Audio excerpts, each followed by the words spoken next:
पुण्यातील जैन बोर्डिंग व्यवहार प्रकरणी आता पुढची सुनावणी ही 30 तारखेला होणार आहे। गोखले बिल्डर ट्रस्टच्या वतीने प्रतिज्ञापत्र दाखल करणार आहे।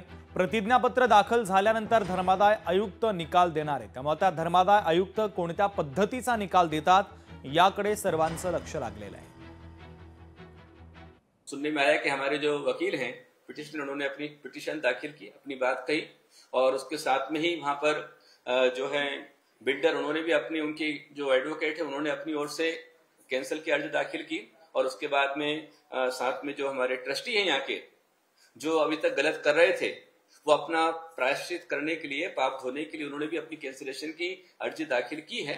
लेकिन उसमें कुछ कानूनी गड़बड़ी अड़चन होने से जो चैरिटी कमिश्नर है उसने उनको कैंसिल कर दिया है, उसको अर्जी को एक्सेप्ट नहीं किया है और उन्होंने कहा है कि आप इसमें करेक्शन करके एफिडेविट के साथ में आप करेंगे। तो ये 30 तारीख से उन्होंने दिया है, सुनने में हमारे आया है। राज्याच्या मुख्यमंत्र्यांनी ज्या पद्धतीनं शिष्टाईनं जैन धर्माच्या बाजूनी कसा निर्णय येईल, जैन धर्माच्या भावना कशा दुखावल्या जाणार नाहीत, ज्या पद्धतीनं अग्रेसर जैन समाज झाला होता ते सर्व जैन समाजाच्या बाजूने करण्याचं काम आदरणीय देवेंद्रजी फडणवीस साहेबांनी केले।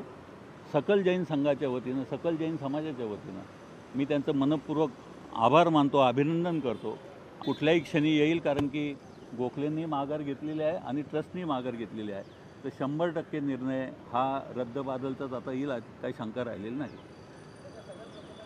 ह्या सर्व व्यवस्थेसमोर प्रशासन असेल, प्रशासकीय व्यवस्था असेल, राजकीय व्यवस्था असेल, यांच्यासमोर लढणं आम्हाला खूप चॅलेंजेस होते आणि सुरुवातीला डॉक्युमेंट्स पण आम्हाला मिळत नव्हते। तर ह्या म्हणजे त्या स्क्रॅपपासून आम्ही सुरुवात केली होती, परंतु आता एकच आहे की आज जो निर्णय होतोय आणि जो आता आम्हाला अपेक्षित 1 तासाभरात, तर एवढीच एक विनंती की जी लोक याच्यात ह्या पूर्ण प्रक्रियेत ज्यांनी शासनाला फसवलं आहे, ज्यांनी सर्व चुकीच्या गोष्टी केलेल्या आहेत, त्यांच्यावर कारवाई होणं, त्यांच्यावर गुन्हा दाखल होणं ते खूप तेवढंच गरजेचं आहे। आणि मीडियाचं मनापासून धन्यवाद।